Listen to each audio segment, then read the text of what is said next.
వాడేసి. అలాగే చిన్నటి స్నేహితుల్లో మరొక పాట ఎందుకయ్యా నవ్వుతామని. అవునండి. ఎవరు సుఖపడినారని. అదే అక్కడ యాక్చువల్గా ఈ అమ్మాయి యొక్క కంప్లీట్గా వాణిశ్రీని ప్రొటెక్ట్ చేయడానికి రామారావు గారి క్యారెక్టర్ చాలా రిస్క్ తీసుకుంటాడు ఆయన. తల్లి గుడ్డిది, అందుకని ఇంట్లో తీసుకొచ్చి పెట్టుకోగలడు. అమ్మాయి గర్భిణి అయిపోయింది, ఆ అబ్బాయి ఎయిర్ క్రాష్లో చచ్చిపోయినాడని చెప్పి వార్త వస్తుంది. సో అప్పుడు ఏదో ఒక సిచ్యువేషన్ వస్తే వాడు పిల్లాడు కదా, పసిపాప, వాడికి ఏం తెలుస్తుంది, ఎందుకురా నవ్వుతావు నువ్వు, ఎవరు సుఖపడ్డారని వాళ్ళ అంటే ఆ గతాన్ని, కథలోకి జరిగినటువంటి అనేక సన్నివేశాలను క్రోడీకరిస్తూ ఒక పాట పెడితే బాగుంటుందని చెప్పి అనుకున్నప్పుడు అలా పెట్టిన పాట అది. అది కూడా మంచి ట్యూన్ చేశాడు టీవీ రాజు గారు. ఆయన బాగా చేశారు. అంటే అందులో మొదటి లైన్ వరకు మీరు అన్నీ మొదటి లైన్ అర్థాలు అక్కడక్కడే, అందుకనే కొన్నిటికి మీరు చరణాలు కూడా ఇచ్చిన ఉన్నాయి కదా. ఉన్నాయి అలా ఉన్నాయి. అందుకని బట్ కొన్ని అట్లా జరుగుతుంటాయి. చాలా వరకు పల్లవి వచ్చేస్తుంది. పల్లవి నేను చెప్పాను కదా, మన స్క్రిప్ట్ రాసుకున్నప్పుడే పల్లవి వస్తుంది కొంచెం. ఇప్పుడు ఓసేత కథ ఉంది ఫర్ ఎగ్జాంపుల్, చింత చిగురు పులుపని, చీకటంటే నలుపని, చెప్పందే తెలియని చేపపిల్ల, అభం శుభం ఎరుగని చిన్నపిల్ల, అది ఎట్లా వచ్చేస్తుంది. అది నేను రామానుజం ఇద్దరం సముద్రాల జూనియర్. నాకంటే చాలా వయసులో పెద్దవాడైనా ఎరా అంటే ఎరా అనుకునేవాళ్ళం. చాలా మంచి మిత్రుడు. అంటే వాళ్ళ ఫాదరు మా ఫాదరు స్నేహితులు, రాఘవాచార్య గారును మా ఫాదరు. అలా మళ్ళీ వాళ్ళ తాత అంటే రామానుజన్ తాతగారు మా తాతగారు మళ్ళీ స్నేహితం. అంటే శివులకి వైష్ణవులకి అనమాట. శివాయ విష్ణు రూపాయ, శివరూపాయ విష్ణవే అని. వాళ్ళేమో వైష్ణవులు, మేము శైవులు. అందరూ చెప్పుకుని ఉండేవాళ్ళు. వాళ్ళకి ఇంత వైరం ఉండేది, ఒకళ్ళు వీళ్ళు ఎట్ట కలిసి ఉంటున్నారు. అట్లాగా కొన్నికప్పుడు పాట కలిసి ఉన్నప్పుడు ఎట్లా వస్తుందంటేనండి, అనేక రకాలు నాకే ఆశ్చర్యం వేస్తుంది. అది దాని మీదే తపన ఉంటే, ఒకప్పుడేమో సుత్తుకొట్టు కింద ఉంటుంది రైటర్స్కి. ఎక్కడికి వెళ్ళినా ఇదే మాట్లాడుతున్నాడు. కారులో వెళ్తున్నా కూడా, ఇప్పుడు జీవనజ్యోతి టైంలో కొన్ని ఊళ్ళు నేను ఏటూరు సుందరామూర్తి గారు, డివిఎస్ రాజు గారితో వెళ్ళాం చూడటానికి. అవునండి. వెళితే మాకు ఇంకో టాపిక్ ఉండేది కాదు, ఇదే డిస్కషన్. ఏదో నాకు ఇట్లా పల్లవి వచ్చింది, ఈ చింత నీకేలరా నీ చింత నేనుండగా అని వచ్చింది సుందరామూర్తి గారు అని అన్నా అనుకోండి. నేను అలా అల్లుకుంటూ పోయేవాళ్ళం. పెట్టుకోవటం మన చేతుల్లో ఉంటుంది, సిచ్యువేషన్ ఏమో అక్కడ. ఈ చింత నీకేలరా నీ చింత నేనుండగా, మంచి లైన్సే రెండు, జావళి లాంటి. అట్లాగా మీకు మంచి ఎగ్జాంపుల్ ఏంటంటే, అసలు నేను సీతారామ శాస్త్రి ఇద్దరం కోయంబత్తూరు ఎయిర్పోర్ట్లో వెయిట్ చేయాల్సి వచ్చింది ఫ్లైట్ మెడ్రాస్ రావటానికి. మెడ్రాస్ వెళ్తున్నాం ఇద్దరం. నేను ఊటీలో షూటింగ్ చేసి అక్కడేదో కంపోజింగ్కి మామగారి చేత ఒక సాంగ్ కంపోజ్ చేసి తిరిగి వస్తున్నాము. ఫ్లైట్ డిలే అయిపోయింది. ఎయిర్పోర్ట్లో కూర్చున్నాం లాంజ్లో. వచ్చి నాకెందుకునో ఇదే ఆలోచన ఉండేది, ఎప్పుడు ఇదే ఆలోచన. శాస్త్రి ఈ లైన్ కరెక్టేనా చూడన్న. ఏమిటండి అన్నాడు.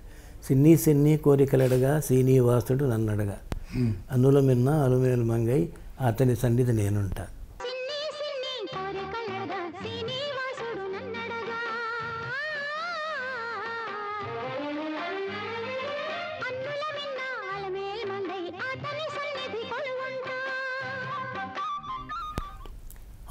అమ్మో అనుకున్నాం.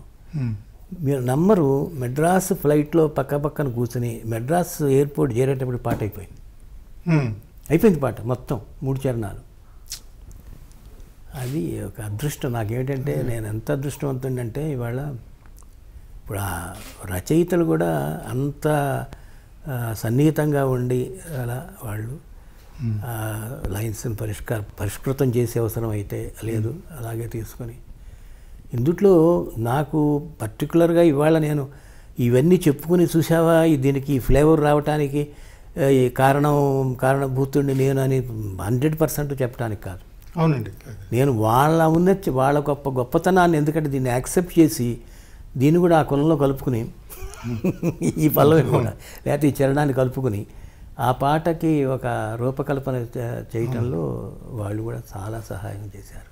అంటే ట్యూనింగ్ కుదరడం అంటారు చూడండి సార్. ట్యూనింగ్ కుదరాలి, వేవ్ లెంగ్త్ సరిగ్గా ఉండాలి. ఉన్నప్పుడు ఏమవుతుందంటే ఆటోమేటిక్గా మనకి ఒక మంచి థాట్ వస్తుంది.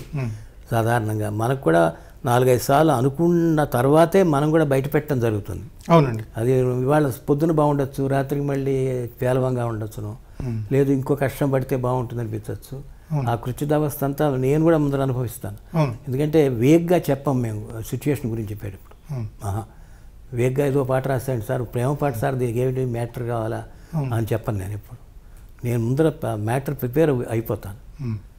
అవునండి, వాడు ఆయన త్యాగరాజోత్సవాలు చేస్తున్నాడు, అందరూ వచ్చారు, జనం అంతా కూర్చున్నారు, దేవాలయం పైగాను ఈ ప్రాస్టిట్యూట్ ఎప్పుడైతే వచ్చి తులసి క్యారెక్టర్ తంబరు పుచ్చుకుందో అందరు లేచి వెళ్ళిపోతారండి, ఈయన ఒక్కడే మిగిలిపోతాడు. ఈ అమ్మాయి కూడా నేను నా వల్ల కదా ఇది జరిగిందని, ఏ అమ్మాయి తంబరు పుచ్చుకు వెళ్ళిపోతుంది, తంబరు వదిలేసి ఈయనను దేవుడు మిగులుతారు ఇద్దరు.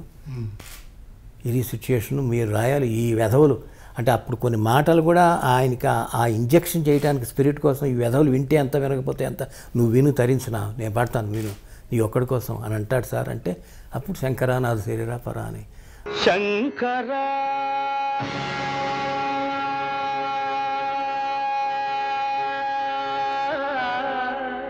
ఆయన అంటానికి అంత, ఎందుకంటే వాళ్ళందరూ కూడా ఇంజెక్ట్ చెయ్యాలి. ఎందుకంటే కథలో త్రూట్ పాల్గొంటే, మొదటి నుంచి పాల్గొంటే వాళ్ళకి నేను సిచ్యుయేషన్ అంత స్ట్రాంగ్గా చెప్పగల.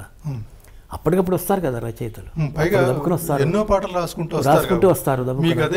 మాకు అదే పని కాబట్టి మాకు ఆ సిచ్యుయేషన్లో ఉండే వాటేజ్ ఎంత ఉండాలి, అది ఎంత ఇది ఉండాలి అని తెలుస్తుంది. కాబట్టి అలాంటి మహానుభావుల్ని మరి వాళ్ళు ఈ పల్లవి కాదు కొంచెం మార్చాలి ఈ పల్లవి మనం అని అన్నా కూడా మార్చేయలేదు, ఈ చరణంలో యక్షాలు మార్చాలన్నా కూడా మార్చు.